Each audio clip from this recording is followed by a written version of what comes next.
સુરેન્દ્રનગરના ધાંગધ્રા તાલુકાના જીવા ગામે હિટ એન્ડ રનનો બનાવ ખૂનની ઘટનામાં ફેરવાયો છે. ગત 15 જાન્યુઆરીની વહેલી સવારે પોલીસ ભરતીની તૈયારી માટે દોડવા નીકળેલા યુવરાજસિંહ ઝાલાને અજાણ્યા વાહને ટક્કર મારતા તેમનું ઘટના સ્થળે જ મોત થયું હતું.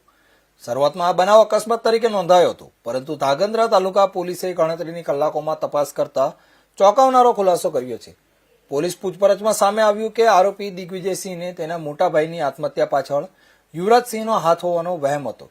જૂની અદાવત અને વારંવાર મળતા ઠપકાથી બંદૂક રાખી દિવ્યરાજસિંહે મિત્ર મયુર સાથે મળી પૂર્વ આયોજિત કાવતરું ઘડી બોલેરો ગાડીની નંબર પ્લેટ પર છાપા અને સેલોટેપ લગાવી ઓળખ છુપાવી હતી અને યુવરાજસિંહ પર 2 વખત ગાડી ચડાવી તેની નિર્મમ હત્યા કરી હતી. પોલીસે બંને આરોપીની ધરપકડ કરી વધુ તપાસ હાથ ધરી છે.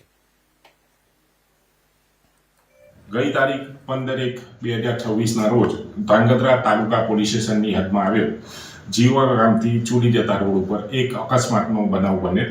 જે અકસ્માતની અંદર મરણ જનાર યુવરાજસિંહ સુખદેવસિંહ ઝાલા, ઉંમર વર્ષ 29, રહે જીવા ગામ, જેઓ પોલીસની પરીક્ષાની ભરતીની તૈયારી કરતા હોય અને વહેલી સવારે 5-5:30 વાગે પોતાના ઘરેથી નીકળી જીવા ગામથી ચૂડી ગામના રોડ ઉપર પોતે રનિંગ કરતા હતા. આ દરમિયાન એક અજાણ્યું વાહન આવેલ અને રનિંગ કરનાર યુવરાજસિંહને ટક્કર મારીને પાડી દીધેલ અને યુવરાજસિંહનું બનાવની જગ્યાએ જ મૃત્યુ થયેલ.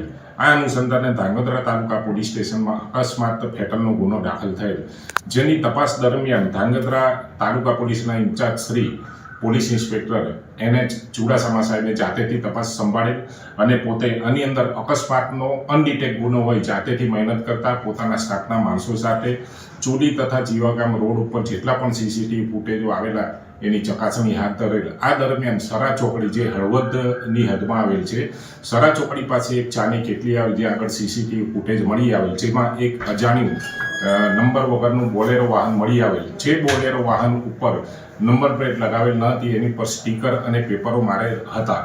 આ બોલેરોની તપાસ કરતા એની અંદરથી 2 ઈસમો ઉતરેલા અને બંને ઈસમો ચાની કેટલી પર ચા પીવા માટે ઊભા રહેલા. જે બંને ઈસમોના CCTV ફૂટેજ મેળવી અને આ કામના ફરિયાદી શ્રી, જે યુવરાજસિંહના પિતા થાય છે સુખદેવસિંહને, આ બંને ફોટાઓ બતાવતા તેના પિતાશ્રીએ તથા જીવા ગામના રહીશોએ આ ઈસમોને ઓળખી પાડેલું. જે ઈસમનું નામ હતું દિવ્યરાજસિંહ ગંભીરસિંહ જાડેજા, જે હાલમાં રહે છે વાંકાનેર. અને દિવ્યરાજસિંહ જે છે એ આ કામના ફરિયાદીનો સગો ભાણેજ થાય છે અને અગાઉ તેઓ પોતાના ઘરે જ જીવા ગામે રહેતા હતા અને જીવા ગામે રહેતા હતા. આ દરમિયાન મરણ જનાર તથા હાલના ફરિયાદી તેના પિતાશ્રી સાથે નાની બાબતોમાં ઝઘડો થતો હતો અને હાલના જે આરોપી છે તેના સગાભાઈએ પણ અગાઉ 4-5 વર્ષ પહેલા આત્મહત્યા કરેલ.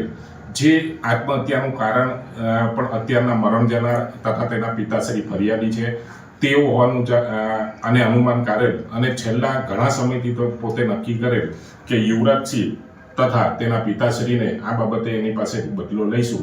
જે અનુસંધાને પોતે અનુમાન નક્કી કરી અને આ કામના મરણ જનાર જે છે પોતે પરીક્ષાની તૈયારી કરતા હોય, સવારે રનિંગ કરવા જતા હોય, જેની માહિતી મેળવી અને 15 તારીખે સવારે પોતાના એક મિત્રની બોલેરો ગાડી લઈ અને પોતાના બીજા મિત્ર સાથે, જે અત્યારનો સહારોપી છે મયુર સાથે, વહેલી સવારે મરણ જનાર રનિંગ કરવા નીકળેલા તેની સાથે ટક્કર મારી તેની ઉપર ગાડી ચડાવી દઈ અને તેનું અકસ્માતે મૃત્યુ કરેલ.